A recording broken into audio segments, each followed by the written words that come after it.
Shalom, selamat pagi Bapak Ibu Saudara yang dikasihi Tuhan kita Yesus Kristus. Selamat berjumpa kembali bersama kami para hamba Tuhan dan pendoa syafaat di Menara Doa Segala Bangsa. Kita bersyukur kalau pagi ini kita bisa bangun dalam keadaan tubuh yang sehat, semua karena kemurahan Tuhan. Dan waktu selanjutnya kami persilakan hambanya Bapak Pendeta Valen yang sudah hadir tengah kita dari Manado untuk jadi berkat buat kita. Silakan Pak Valen. Ya, shalom semua, puji Tuhan. Shalom. Salam sejahtera dari bagian timur Yes, Indonesia amen. sekali lagi. Amin. Shalom. Tepatnya Sulawesi Utara, Manado. Dan hari ini Manado cerah. Setelah beberapa hari gelombang laut cukup tinggi dan ada banjir dan kemudian tanah longsor, tentunya kami bersimpati dengan keluarga-keluarga yang menjadi korban karena tanah longsor, karena ada 6 jiwa yang meninggal dunia. Dan puji Tuhan sekarang sudah berangsur-angsur membaik. Kita tetap berdoa terus buat Manado, buat Indonesia. Dan saya perhatikan beberapa hari lalu tagar Pray for Manado itu jadi top nomor 1 di Twitter. Artinya apa? Ketika kita di Menara Doa Segala Bangsa berdoa untuk bangsa-bangsa, bangsa-bangsa juga berdoa buat kita ternyata. Puji Tuhan.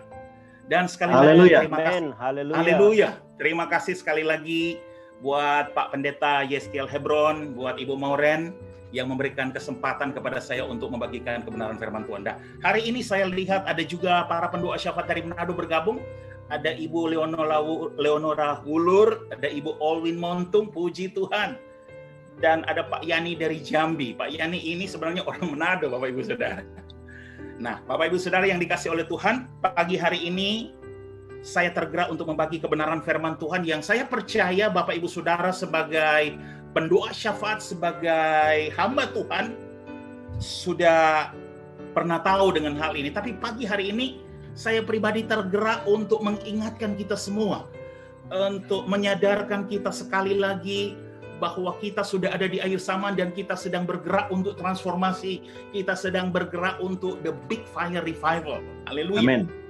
Nah, kita akan baca dari Yeremia pasal 8 ayat 20. Yeremia pasal 8 ayat 20, Lembaga Alkitab Indonesia Terjemahan Baru menulis seperti ini. Sudah lewat musim menuai, sudah berakhir musim kemarau, tetapi kita belum diselamatkan juga. Sekali lagi Yeremia 8 ayat 20 bilang, sudah lewat musim menuai, sudah berakhir musim kemarau, tetapi kita belum diselamatkan juga. King James Version, New King James Version bilang, the harvest is past, the summer is ended, but we are not safe. Musim menuai, musim penuaian sudah berlalu. Musim kemarau atau summer itu sudah berakhir, tetapi kita belum diselamatkan. Nah, dari sini kita bisa menyimpulkan bahwa ternyata musim menuai atau penuaian itu berbicara tentang diselamatkan. Ketika kita berbicara mengenai penuaian, kita lagi berbicara mengenai keselamatan orang-orang. Ketika kita berbicara mengenai penuaian, kita sedang berbicara mengenai bagaimana membawa kembali orang-orang itu kepada Bapa. Ketika kita bicara mengenai penuaian, kita lagi berbicara mengenai apa isi hati Allah Bapa kita. Haleluya. Nah, Bapak Ibu Saudara mungkin masih ingat ada satu bagian firman Tuhan dalam 1 Timotius 2 ayat 3, Bapak Ibu Saudara. 1 Timotius 2 ayat 3 bilang begini. Itulah yang baik dan yang berkenan kepada Allah, Juru Selamat kita, sampai ayat keempat. Itulah yang baik yang berkenan kepada Allah, Juru Selamat kita, yang menghendaki supaya semua orang diselamatkan dan memperoleh pengetahuan akan kebenaran. Jadi ayat di 1 Timotius 2 ayat 3 ini dimulai dengan itulah yang baik dan yang berkenan kepada Allah. Apa yang baik? Apa yang berkenan kepada Allah? Ini menunjuk kepada ayat sebelumnya. ayat sebelumnya ada di 1 Timotius 2 ayat 1 sampai 2. Bilang, pertama-tama aku menasihatkan, naikkanlah permohonan, doa, syafaat, dan syukur untuk semua orang. Itu yang sedang kita lakukan sekarang. Kita menaikkan doa, permohonan, syafaat, dan syukur untuk semua orang. Baru kemudian untuk raja-raja, seperti yang baru disampaikan oleh Ibu Pendeta Lenda tadi. Untuk raja-raja, untuk pemimpin-pemimpin, dan untuk semua pembesar. Saudara, saya percaya ini alasannya kenapa Tuhan meminta kita untuk berdoa buat semua orang, untuk bersyafaat buat semua orang. Saudara, 2 Petrus 3 ayat 9 bilang begini, Tuhan tidak lalai menepati janjinya. Sekalipun ada orang yang menganggapnya sebagai kelalaian, tetapi ia sabar terhadap kamu, karena ia menghendaki apa saudara? Supaya jangan ada yang binasa, melainkan supaya semua orang berbalik dan bertobat. Haleluya. Bapak Ibu Saudara, jumlah penduduk pada saat ini kira-kira ada 7,8 miliar. Dan setiap hari pasti ada kelahiran. Dan Tuhan begitu sangat mengasihi semua manusia. Tuhan mengasihi semua orang di dunia ini. Semua warna kulit, semua ras, semua latar belakang, hitam, putih, coklat. Yang tua, yang muda, pria, wanita. Tuhan sangat mengasihi semua orang. Dan Tuhan tidak ingin tak satu pun ada yang binasa. Nah, Amen. Saudara, Alkitab berkata bahwa ada sukacita di sorga ketika sekalipun hanya satu orang berdosa bertobat. Dan sebenarnya itu yang menjadi detak jantung Allah, denyut hati Allah. Itu yang menjadi isi hati Allah untuk keselamatan orang-orang. Saudara, kita masih ingat perumpamaan mengenai domba yang hilang. Si gembala itu pergi membahayakan dirinya hanya untuk apa? Untuk mencari satu domba yang hilang. Si gembala tidak bilang, well, masih ada 99 domba. Satu domba tidak apa-apa. Bukankah aku masih ada 9? Tidak, si gembala tidak berkata demikian. Dia pergi membahayakan dirinya demi cuma mencari satu orang itu. Haleluya, satu domba itu. Oleh sebab itu Bapak Ibu Saudara, saya mau mengingatkan sekali lagi, menyegarkan kita sekali lagi bahwa ketika kita pergi kemana-mana, ketika kita lihat banyak orang di pasar, banyak orang di mall, saudara, banyak orang di tempat-tempat umum, di stasiun, di bandara, di pelabuhan-pelabuhan, saudara, kita ingat bahwa mereka itu Tuhan memikirkan mereka setiap hari. Tuhan memikirkan mereka setiap detik dan ketika, dan isi hati Allah adalah untuk keselamatan orang-orang. Tuhan mengajarkan kita untuk lebih memiliki hati yang berbelas kasihan untuk mereka yang terhilang. Nah, Bapak Ibu Saudara, pagi hari ini saya mengajak saudara untuk melihat bagaimana Tuhan menggambarkan mengenai tuaian ini, saudara. Mari kita lihat Matius 9 ayat 35 sampai 38. Matius 9 ayat 35 sampai 38. Demikianlah Yesus berkeliling ke semua kota dan desa. Ia mengajar dalam rumah-rumah ibadat dan memberitakan Injil Kerajaan Sorga, serta melenyapkan segala penyakit dan kelemahan. Melihat orang banyak itu, tergeraklah hati Yesus oleh belas kasihan kepada mereka, karena mereka lelah dan terlantar seperti domba yang tidak bergembala. Maka katanya kepada murid-muridnya, tuaian memang banyak, tetapi pekerja sedikit. Karena itu, mintalah kepada Tuhan yang empunya tuaian, supaya ia mengirimkan pekerja-pekerja untuk tuaian itu. Haleluya. Nah, Bapak Ibu Saudara yang dikasih oleh Tuhan Yesus, di sini kita lihat Yesus melihat orang banyak dengan hati yang penuh dengan belas kasihan. Hati yang penuh dengan belas kasihan, compassion, saudara. Ayat 37 bilang, atau ayat 37 itu mencatat bahwa tuaian memang banyak.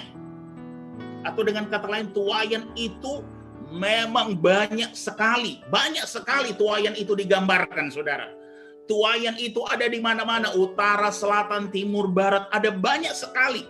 Kemana saja mata kita memandang, itulah tuayan. Nah, saudara, Yohanes 4 ayat 35 bilang begini, bukankah kamu mengatakan 4 bulan lagi tibalah musim menuai?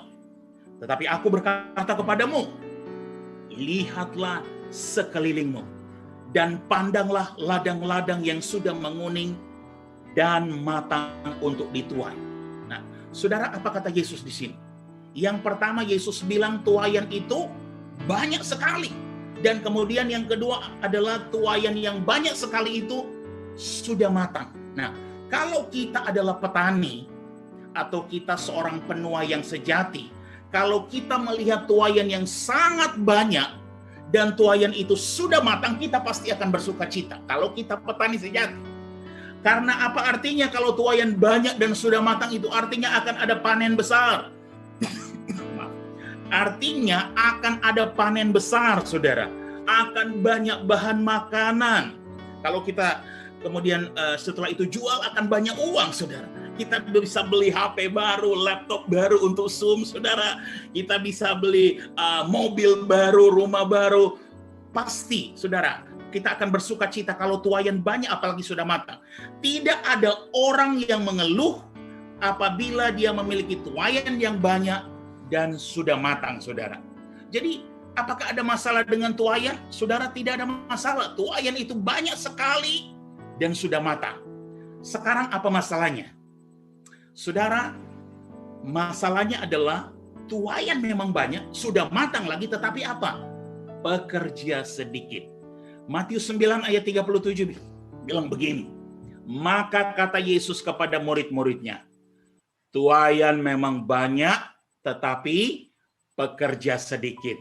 Jadi ada satu masalah di sini, saudara. Satu masalah apa itu?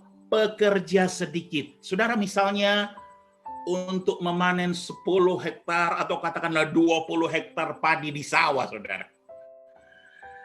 Kalau hanya 2 orang yang bekerja atau 2 orang pekerja, wow, belum sampai 2 hari, baru 1 hari mereka sudah capek.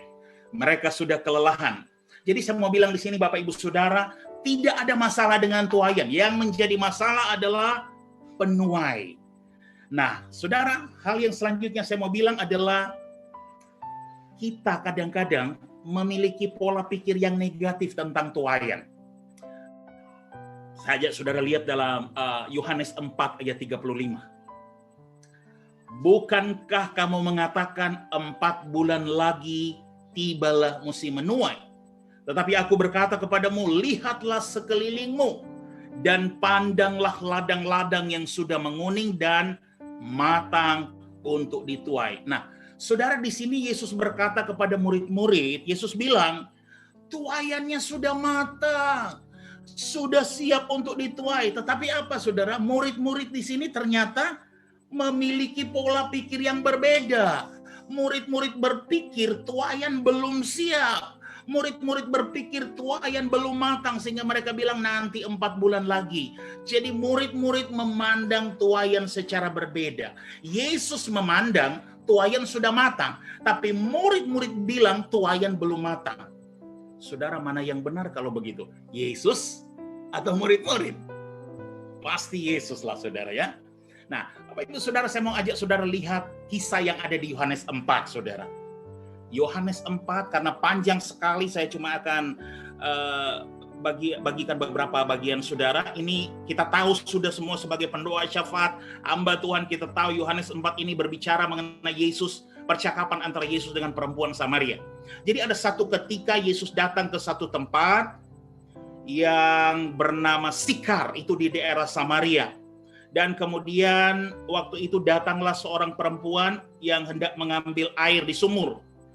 Dan kemudian Yesus berkata kepadanya, berilah aku minum. Pada waktu itu murid-murid lagi pergi mencari makanan. Tapi kata perempuan Samaria itu begini kepada Yesus, masakan engkau seorang Yahudi mau minta minum kepadaku seorang Samaria? Karena pada saat itu orang Yahudi tidak bergaul dengan orang Samaria. Tetapi kemudian Yesus bilang, jika engkau tahu tentang karunia Allah, dan siapakah dia yang berkata-kata kepadamu, berilah aku minum, niscaya engkau telah meminta kepadanya dan ia telah memberikan kepadamu air hidup. Saudara, itu percakapan yang terjadi antara Yesus dan perempuan Samaria ini. Kemudian Yesus berkata, barang siapa minum air yang akan kuberikan kepadanya, ia tidak akan haus untuk selama-lamanya. Sehingga perempuan itu berkata, Tuhan, berikan aku air itu supaya aku tidak haus dan tidak usah datang lagi ke sini untuk menimba air. Nah, kemudian percakapan selanjutnya Tuhan Yesus bilang, pergilah, panggillah suamimu dan datang ke sini. Tapi perempuan itu berkata, aku tidak mempunyai suami. Kata Yesus kepadanya, tepat katamu bahwa engkau tidak mempunyai suami, sebab engkau sudah mempunyai 5 suami, dan yang ada sekarang padamu bukanlah suamimu. Dalam hal ini engkau berkata benar. Sampai wanita ini heran, dan dia berkata, Tuhan, ternyata engkau adalah seorang nabi.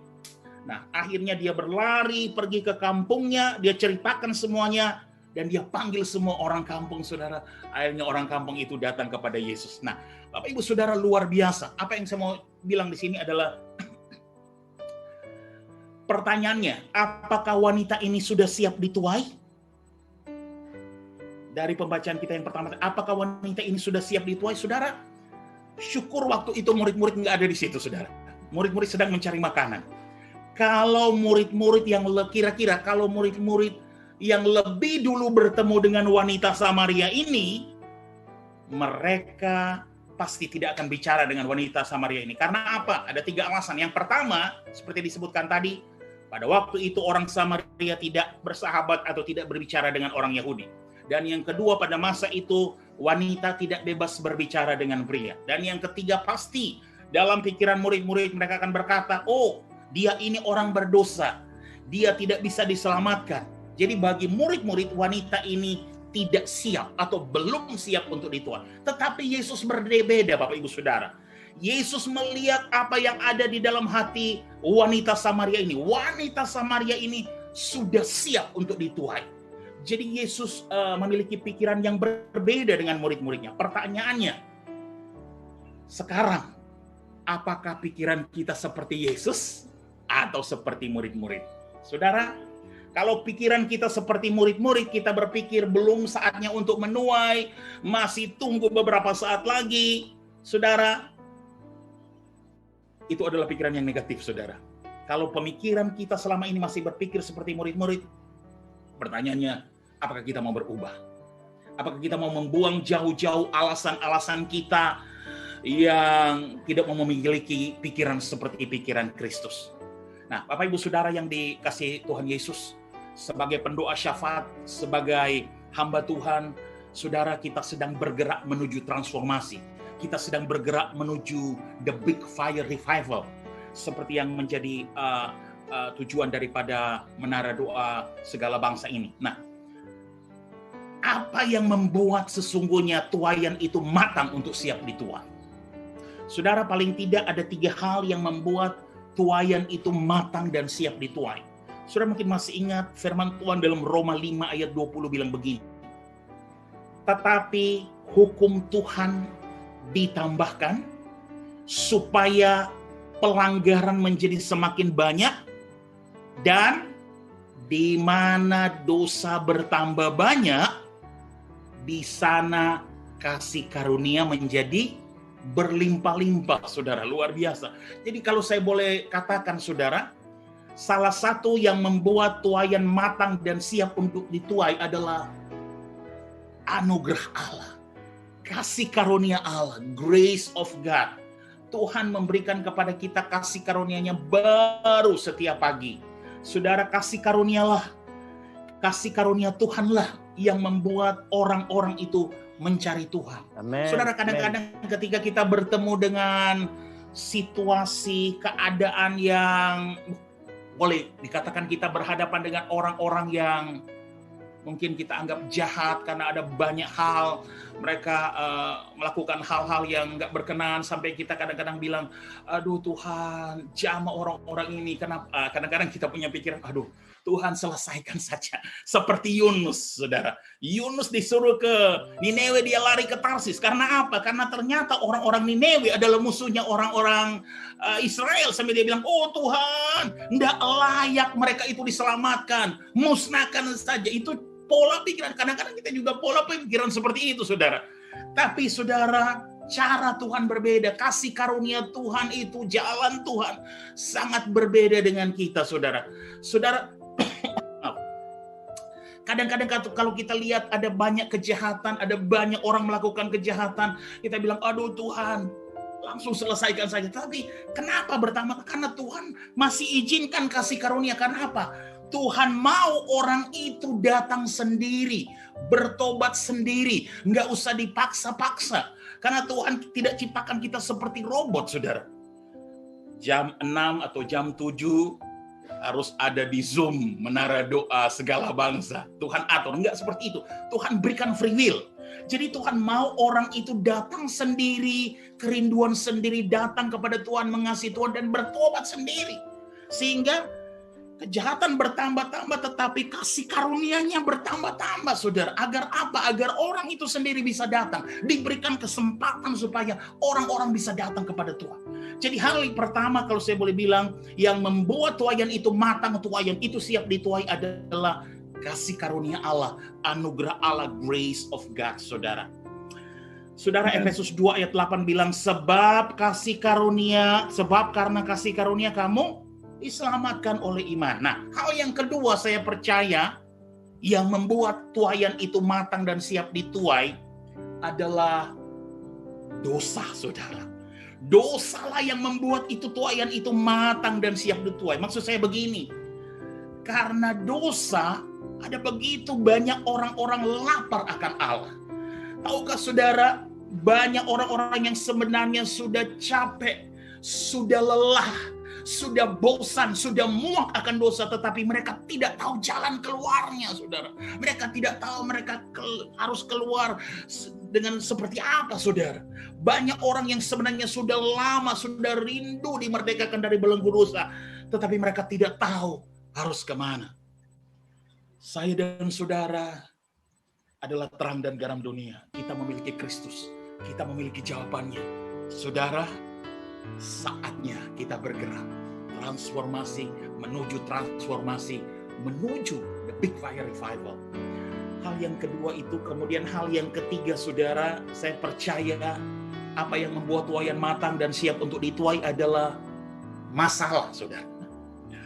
Masalah fisik, masalah sakit penyakit, masalah keuangan, masalah emosional, masalah keluarga, masalah pernikahan, masalah di mana-mana ada begitu banyak orang punya masalah. Saudara, saatnya kita bergerak dan menuai, saudara. Mereka lagi butuh jawaban, saudara. Mereka lagi butuh solusi, mereka lagi butuh jalan keluar, saudara. Dan kita yang memiliki Kristus, Kristus yang ada di dalam kita, itu adalah jalan keluar, itu adalah solusinya. Jadi Kristus yang ada di dalam kita, dia berkata, I'm the way, the truth, and the life. Akulah jalan dan kebenaran dan kehidupan. Nah, Bapak Ibu Saudara, mengenai penuaian ini, kadang-kadang kita ragu-ragu, kadang-kadang kita takut-takut. Bagaimana kita mau bergerak bersama dengan Tuhan dalam hal penuaian? Percaya, ketika kita memiliki Tuhan, kita intim akrab lekat dengan Tuhan. Kalau kita dengar suara Tuhan, solusinya ada, saudara.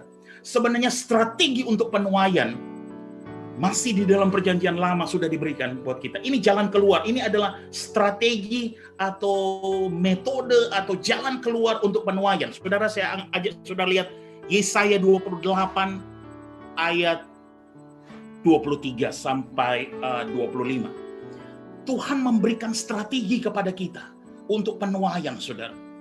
Yesaya 28 mulai 23 sampai 29. Saudara, dengan singkat saya baca, judulnya kebijakan Tuhan. Pasanglah telinga dan dengarlah suaraku, perhatikanlah dan dengarkanlah perkataanku. Setiap hari ke orang membajak, mencangkul, menyisir tanahnya untuk menabur. Bukankah setelah meratakan tanah ia menyerahkan jintan hitam dan menyebarkan jintan putih, menaruh gandum, jawar wood dan jelai kehitam-hitaman, dan sekoi di pinggirnya, mengenai adat kebiasaan ia telah diajarkan. Saudara perhatikan 26 bagian B. Diajari, diberi petunjuk oleh Allahnya. Jadi strategi untuk menabur, strategi, metode, semuanya diberi petunjuk oleh Allah. Kemudian selanjutnya, sebab jintan hitam tidak diirik dengan eretan pengirik, dan roda gerobak tidak dipakai untuk menggiling jintan putih. Secara detail digambarkan, saudara. Tetapi jintan hitam diirik dan dengan memukul-mukul dengan gala, dan jintan putih dengan tongkat. Apakah orang waktu mengirik memukul gandum sampai hancur? Sungguh tidak. Orang tidak terus-menerus memukulnya sampai hancur. Dan sekalipun orang menjalankan di atas gandum, itu jentera gerobak dengan kudanya, namun orang tidak akan menggilingnya sampai hancur. Dan ayat 29, saudara, ini pun datangnya dari Tuhan semesta alam. Jadi saudara, strategi kita untuk penuaian, apa yang akan kita katakan, pergerakan kita apa saja, sampai detailnya Tuhan yang atur strategi. Yang penting kita intim, akrab, lekat dengan Tuhan, bisa dengarkan suara Tuhan. Tuhan kasih jalan keluar, Tuhan kasih solusi, saudara. Sehingga transformasi dan penuaian, bahkan the big fire revival, nyata-nyata akan terjadi, dan kita bisa berpartisipasi di dalam. Haleluya. Oleh sebab itu, hari ini saya akan mengakhiri dengan mengajak kita semua untuk kita memiliki belas kasihan Allah, belas kasihan Tuhan Yesus, saudara. Karena denyut jantung, detak hati Allah itu adalah penuaian, keselamatan jiwa-jiwa. Tidak ada masalah dengan tuaian banyak, siap untuk dituai. Masalahnya adalah penuai sedikit.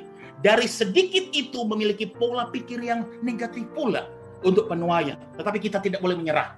Kita sebagai pendoa syafaat, sebagai hamba Tuhan, bahkan yang ada tergabung di menara doa segala bangsa ini, apapun tantangan yang kita hadapi, Tuhan ada bersama-sama dengan kita. Yesus berkata, I will never leave you nor forsake you. Aku sekali-kali tidak akan membiarkan engkau. Aku sekali-kali tidak akan meninggalkan engkau. Haleluya. Saya berhenti sampai di sini, mari kita berdoa. Bapa Surgawi, terima kasih untuk kebenaran firman Tuhan hari ini. Hamba-Mu terbatas, hamba-Mu nggak ada apa-apanya. Tapi hari ini kami punya Roh Kudus Allah yang luar biasa. Ya Roh Kudus, Engkau sendiri akan menerjemahkan lebih dalam lagi kebenaran firman Tuhan ini. Firman ini adalah firman yang hidup, dan firman ini adalah Engkau sendiri. Biar kami senantiasa mengalami kasih kuasa kebenaran firman-Mu yang memerdekakan. Berikan kami kasih karunia untuk memiliki pikiran dan cara pandang seperti Engkau, supaya kami bergerak terus menuju transformasi, menuju the big fire revival. Biar kami tetap berada di tempat yang tepat, waktu yang tepat, ketemu dengan orang-orang yang tepat untuk tujuan tepat Allah di dalam kehidupan kami. Terima kasih Bapa, di dalam nama Tuhan Yesus Kristus. Setiap kita yang terima firman ini, siap alami kebenaran firman Tuhan ini, siap jadi berkat. Orang lain melihat dan mengalami Tuhan melalui kehidupan kita. Sama-sama kita sepakat katakan, Amin. Amin. Haleluya.